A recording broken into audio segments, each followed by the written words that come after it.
Now our technician is going to teach you how to change this hook needle from our nylon zipper gaping machine.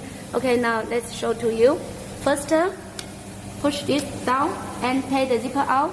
And now loosen the screw. It's very simple to change this hook needle. Sometimes the hook needle broken from here. For example, like this one. Okay, this is number 3. But our technician just showed to you how to change it, okay? Like this. Okay, then you must check it's flexible or not after you fixing the screw.